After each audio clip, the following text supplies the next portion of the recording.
Hey, Jonathan. Thank you so much for joining me today. Simon, it's a great pleasure. Thanks for having me on. Jonathan, I can't remember exactly what year we first met. I do remember that it was through your association with Plimsoll that we'll talk about, and my association with the Professional Clothing Industry Association Worldwide, which is always a bit of a mouthful, PCIAW. I was a founding director there, and I do remember you in fact interviewed me spontaneously. So this is my revenge. Yes. But thank you for jumping on. Ladies and gentlemen, my name is Simon Hunter. I am the CEO of Hunter Apparel Solutions. And on today's Hunter Where It Be It podcast, we have Jonathon Jones. Sounds like a rock star name, I have to say. Jonathan, please tell us a little bit about yourself and about Plimsoll, perhaps in the first instance.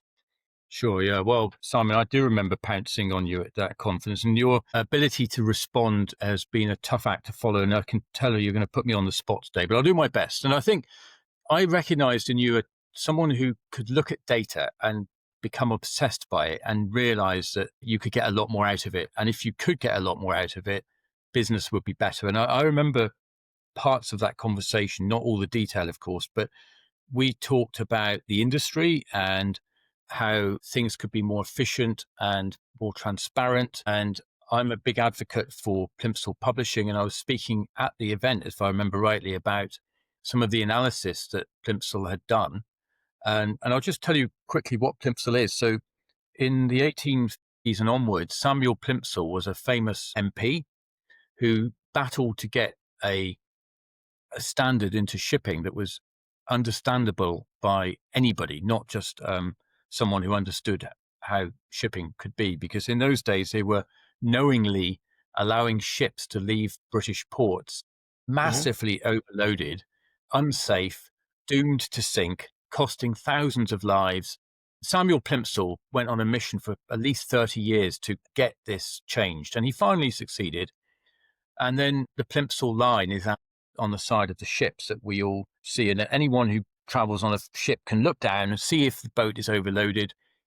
Then in the 1980s, Don Turkington brought that into the business world and realized that there was a need for a ready-to-read line, a simple, ready symbol, the line, the ship, call it. So that was applied to businesses. It's become over 4 decades of international use. It's also become the recognized way of seeing if a company is successful or if they're overloaded, or many other ways of analyzing companies. So it's a great British success story. Of course, you and I are very keen on those things. So I think we ended up hitting it off quite well. And I remember having given the talk to the group that you and I followed up on a few separate occasions. Yeah, I think I've personally been using the Plimsoll report for at least 20 years. You know, for my sins, I studied accountancy at the University of Ulster in Northern Ireland, and so I kind of knew my way around a set of numbers before I got into this industry, and I just loved the straightforward simplicity, transparency, the ability that I had to absorb an awful lot of information very, very quickly from looking at Plimsoll. I just thought the structure was so much better than, you know, M.B.E or any of these organizations, and the ability to sort of get a quick grasp on, you know, whether a company looked like it was likely to be healthy into the sort of short and medium term future based on the way the information is displayed. It's a very different approach, Jonathan. And anybody that's in that world of public or private procurement, you know, I would certainly encourage them to look Plimsoll up and get familiar with it.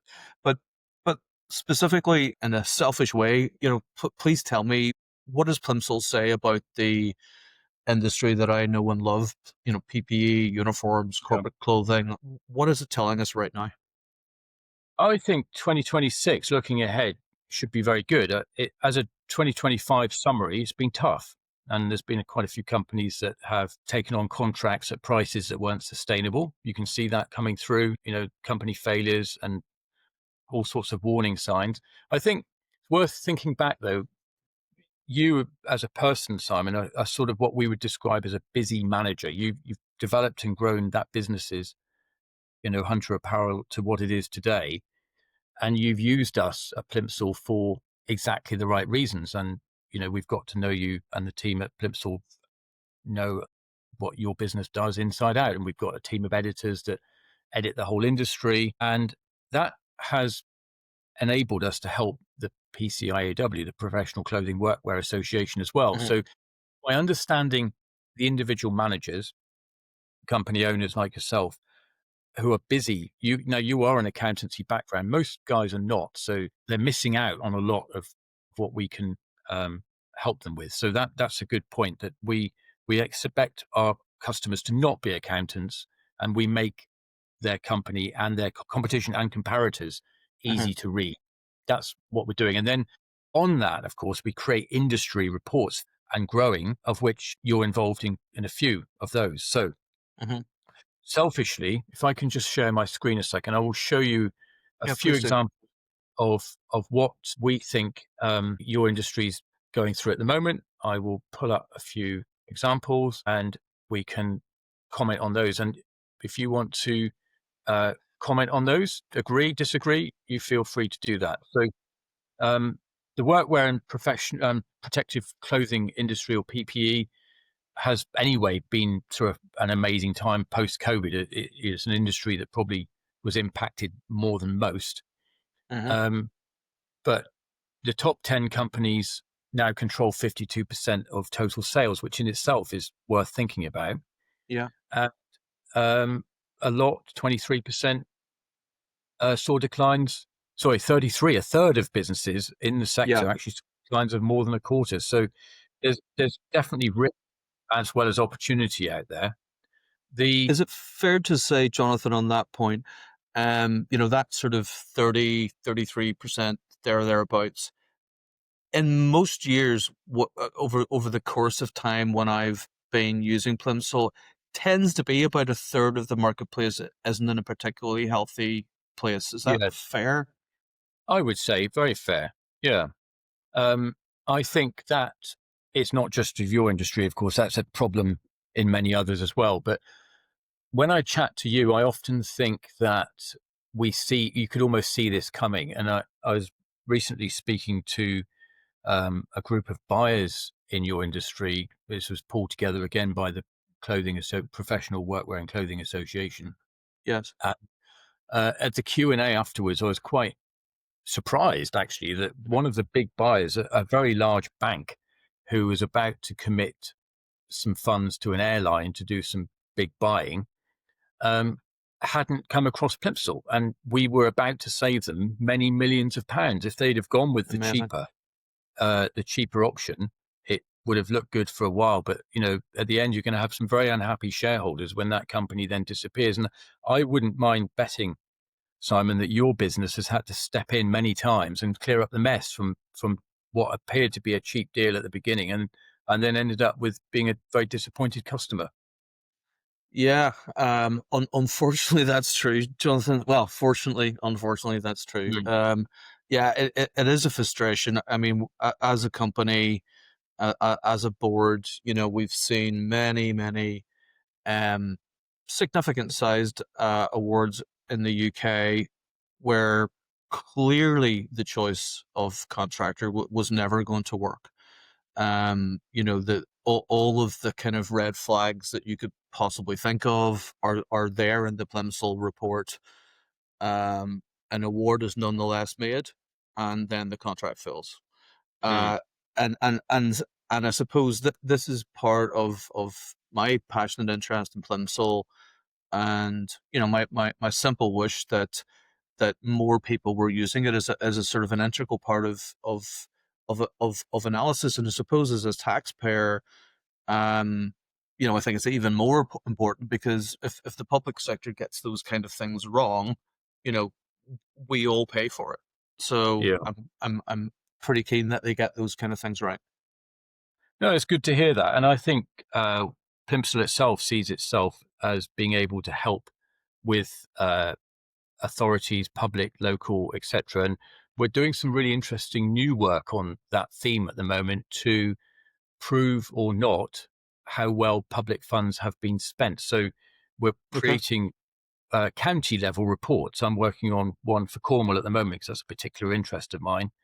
But certain regions of the UK, for example, have received funds over the years, and now we should go back and analyse how well that's been spent, how effective it was, at an individual company level, because there's no such thing as an industry really. It's a collection of companies, Yeah. and I think that we need to make that much more relatable and transparent so that those policymakers and budget holders, especially with, as you say, taxpayers' money, can see how effective it's been. So Plimsoll's been called in by a few authorities to do that. We can build on our relationship that we already have with HMRC, who recognise us in company valuations and have done for many years. So there's there's already some very good connections. Our reports often end up being used in Whitehall for Mhm. understanding much more about companies within an industry. But there's a Yeah. lot more work to do, Simon, because as you say, the sort of international analyzers of British businesses do spend a lot on brand and marketing, and Yeah. their awareness is very high. I think there's a huge opportunity here for Plimsoll to reach policymakers, and you know, talking to you today will help highlight some of the great things that our team do that will help businesses and policymakers, and Hmm. ultimately save taxpayers money. And it's not Yeah. just tax, is it? It's shareholders and many other end users that Hmm. would be better off if the money was spent right in the first place. Could not agree more. Um, curious to see more of this report, Jonathan. What else is it telling us? Yeah. So, customer strengths and analysis. I think if you're thinking ahead for next year, you'll be thinking beyond that too. But looking at new markets and how to identify them, acquisition targeting, it's not a bad time to be looking at companies that might be good to acquire. We do Hmm. a very good thing on that. I think you've had some successes with that, or at least some interesting experiences. And then competitor performance. That presents itself in quite a few ways. One of my favorites is the new board report analysis that we help companies put together. So quarterly, we will send Hmm. you Hmm. a very succinct document, which is weeks of work if you were to do it yourself, Yeah. but it also pulls in 9 other companies that you can choose, and it presents it to you as a board report. So every quarter you can track your progress against your competitors or any company you choose to compare with. So I'm Okay. really passionate about that because like you've spent many hours late at night putting together board papers, and you hope they get read, and sometimes you hope they don't. But actually, if you have them look great, full of great analysis and figures, and Plimsoll, if anything, is about making the graphics simple, readable, Yes. and help. And I've got an example here of the 10-year trend Okay. of your own industry, and I think it's quite compelling. Over a fairly short period, it's on some serious growth. Hmm. You're talking billions of pounds there. And Yeah. if you look at the 10-year trend, that probably feels right to you. And it's certainly, your own company success will be part of that, I'm sure. So basically, the UK PPE and workwear sectors touching in it are just shy of 14 billion at this point, or something close to it. That's about right. Yeah. Very interesting. I suppose, I mean, the appetite for all things health and safety, I suppose, generally grows as, organizations professionalize and, seek to decrease risks and so forth. Uh, um, but anything else in the report? Yeah. I think we touched on the value of the industry. There it is in number form. Mhm. Um, and overall this year declined by just under 1%. Okay. But looking ahead, the trend for there's 780 firms in there, so it's a decent report. Um, mhm, mhm. Um, you can get an idea there of how 24 and 25 compare. I And mean, that's so interesting, Jonathan. 780 firms. I remember, as a relatively young man, someone talking about the sector in terms of being an iceberg. And there's this relatively small bit above the waterline and this enormous bit below the waterline. And 780 firms is incredible to me. Probably in my day-to-day life, week to week, month to month life, it's 5 to 10 companies you ever think about or hear about. Mm. It's just incredible that there's so many. What we often find, Simon, and I think I've experienced this in many times with myself, is when you get your hands on some Plimsoll industry message, you have that moment that you've just described of finding companies you thought, are they really in this industry? And then, Hmm. you know, you look into what they're doing and you realize, yes, actually they do. Um, the classic one I've worked with recently is the space industry. So Hmm. if you think that very few companies that are of any decent age would have had anything to do with space, but a lot of them have diversified into it. So when you start to look at those industry reports, you're going to find names that you don't necessarily associate straight away with space, but you quickly realize it's a logical step for them to take. Yes. Sometimes it can be not logical, but it's still informative. So Hmm. that's Hmm. one of the great benefits. And I used the analysis myself many years ago, 25 years ago, in fact. My first serious interaction with Plimsoll on the sharp end was using it to set up the first tea plantation in the UK. And Very interesting. well, that's one of my passions is growing tea, and I drink a lot of it. I know you guys do as well. And it occurred to me that we should have a tea industry in the UK. So I won't go too much into that just yet, but I will just say that what I found in Plimsoll was that there were a huge number, like over a quarter of what I looked up to as great tea companies Hmm. were in fact just vanity businesses, not making a profit at all. Yes. Uh-huh. So it saved me from a huge amount of wasted effort. As I was doing my research, I did a Nuffield scholarship, went around the world studying tea for 2 years.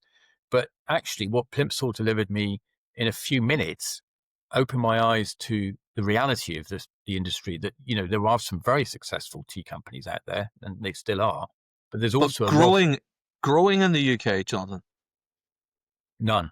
No, we were the Okay. first to actually grow English tea and put, therefore, the Englishness into English tea, Simon. So we claim to be the Amazing. most British tea in history. Okay. And I think probably myself and anybody listening associates tea growing with very warm countries. I didn't think it would be possible. Is this just something unique about the strain that you're growing, or is this something that you know the Romans did back in the day, and No, no, and we lost touch with it, or something?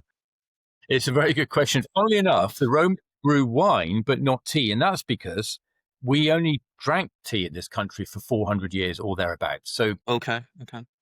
it came in here through the royal family, effectively making it popular. The Hmm. Catherine de Braganza was a Portuguese uh, uh, queen married into the UK monarchy, Hmm. and it sort of we then started importing what is essentially a Chinese national drink. It grew very quickly into becoming something very popular. Initially, it was a very expensive drink that few could afford. Then within decades, it became the national drink. And, this country Yes. now, the UK is famous around the world for its tea drinking habits. As I said, we drink 4.5 cups a day in England. In Ireland, they drink 5 cups a day. And it's a very serious fact. Some people attribute the Industrial Revolution to tea because before that they were too drunk to Hmm. actually do any proper work. But aside from that, I became fascinated because it's something that, I trained in botany before I went into business. Hmm. And I was curious why no one had tried to grow tea before. And the reason Hmm. you forward is perhaps it's too cold. And I thought the same. But then I did some research, as I said, through Nuffield and found that the most expensive and best tasting teas, you could argue, come from high ground like Darjeeling, which is where the Okay. British Hmm. took tea from China 6,000 feet up into the Himalayas in India, and we established famous tea gardens. And so that opened my eyes to the potential, the fact that I just started working at Tregothnan in Cornwall, which is home to the first outdoor camellias in the UK, Hmm. and it's a long way from the Plimsoll head office, but it was an area where I really felt if anyone in the world should be home to English tea, it has to be Tregothnan. They do have this unique climate and history, the same family in residence for 691 years. What an My goodness. amazing thing it would be to become the home of British tea. So that's been a 25-year project. But as I said, the Plimsoll analysis saved me. I couldn't even tell you how many years of work, but it's the mistakes that Goodness. would have been. So Hmm. I Hmm. know how it is, how it feels from the other side. Very interesting. And tell us a little bit more about Tregothian. Is that correctly pronounced? It's a Cornish word, Simon, so I'm going to forgive you. Very Okay. close. It's Tregothnan. I struggle with some of your local names, so you did very well. But it means house at the head of the valley in Cornish. Hmm. And my wife and I came here to have, collect new things for the garden and grow new stuff and have some fun for what we thought would be 2 or 3 years. But haven't left yet. And it's an amazing place to live. And if any of you have been to Cornwall, you'll know it's very hard not to live in Cornwall. You can grow things and do things in Cornwall which are unique in Europe. And, we get right where Tregothnan is a 6 miles inland, but it's on a very favoured sea creek where we get about a mile's worth of sea mist. So over the years, there's now 30 miles of tea established. It's Amazing. supplied to some very famous places. The first customer was Fortnum and Mason. It's exported to over 100 countries, and in some ways, a great success. It's very small, but it helps pay for a botanical garden. And as a worthwhile project, creating the Hmm. first truly tea has been great fun, Simon. As you can imagine, Fantastic. it's been a great thing to do.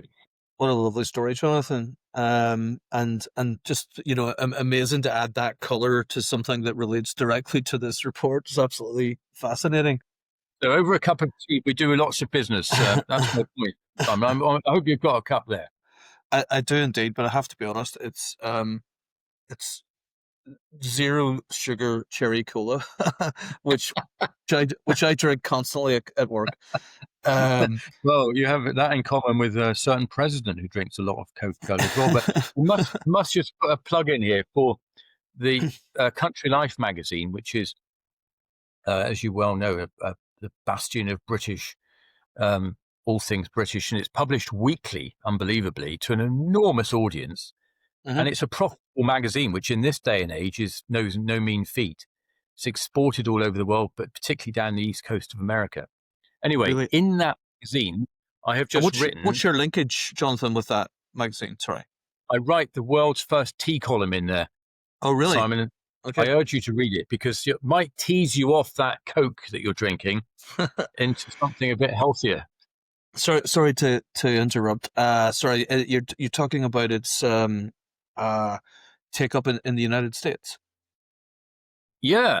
So the Country Life magazine, which is a very British publication, every week loaded up with property adverts. That's what it's famous for the first section, and then you go into Yes. the whole wealth of articles which are every week published and in great depth. Hmm. Just had the guest editing done by David Beckham, so everyone's sort of woken up to the fact that it's a very evolving audience. Yeah. But in America, there's thousands of subscribers who buy into the whole British way of life and Hmm. aspire to be part of it. So they subscribe to Country Life magazine. And I think there's a lot of appetite for great British products, Simon. I'm sure you recognize that in your own business. And export is something that you and I know are both passionate about. I do Hmm. quite a lot of work for the Great Campaign. That's a British export initiative to encourage Yeah. businesses large and small to take the opportunity to export more to the whole world, really. Hmm. And what about the Plimsoll report today in terms of the sort of the wider sector that workwear and PPE sits within? It obviously sits within a broader sector of clothing and textiles, which sits within a broader sort of industrial sector. How are things looking sort of 2025, 2026? What's the trends? What concerns you? What gives you hope? Yeah, I think our analysts who've are real editors. As I said earlier, these are not just churned out of machines. We have a team of people actually talking to companies, analyzing them, um, and the summary is reason for optimism. I think if you look at how Okay. the top there have done, sales growth, potential for Mhm. a lot more. As Mhm. I said earlier, the top 10 firms controlling 52% of the market is quite Extraordinary. incredible, but that share itself is not grown. Um, and there's potential for a lot more. Mhm. Percent is with the top two. So if you look Yeah. at growth as previous years, you'll see there's a very quick and easy to see illustration of that. Yes. I think no one's going to be able to predict success 2 years ahead, but what Plimsoll has been very successful at doing is predicting failure 2 years ahead. So if a company report, if the one page Plimsoll analysis is showing a declining Plimsoll chart for 2 years, Yeah. that you need to be very careful. So it's not a credit rating. This is much more in depth, shows you many more facets of the business in Mhm. much more full detail. And Yes. I think you've recognized that. And I think it's a way of predicting companies that need help. So it's not saying certain failure at all. It's alerting Mhm. Mhm. the shareholders, the managers, to the Mhm. opportunity to do something about it. There's time to fix it if you've got early warning. So think of Plimsoll's warnings as an early warning system to Yes. allow you to fix the problem, and very often to identify within the business what the problem is. So we'll often share analysis with a company that hadn't realized from our perspective what the challenge was. So it's a Yes. really good way of doing that. Yeah, very nice. I mean, traditionally, an financial analysis pre-contract award was often, very much a sort of a historical exercise. Let's look at the last 3 years accounts, but not really forecast what is most likely to happen into the future. And of course, the contract that is being assessed is, perhaps a 4 year or an 8 year trajectory into the future. And so if the markers are there for several years prior that are seeming to forecast further downward trajectory, it's Mm. perhaps not the best idea in the world to set up a future contract for 4 years with such companies. Yeah. I mean, there's been a lot of examples where we've known from looking at a company that they've priced something too cheap. You can see that coming through. The margins are squeezed. Their overheads are, you know, not not sustainable, and Yeah. it's very obvious in the analysis. And what Plimsoll does brilliantly is make it all on one page, easy to read. Hmm. Um, and bad news you might think isn't easy to read, but we all see it as being a positive if somebody can be alerted to the Yeah. problem from the buy side or from the company itself.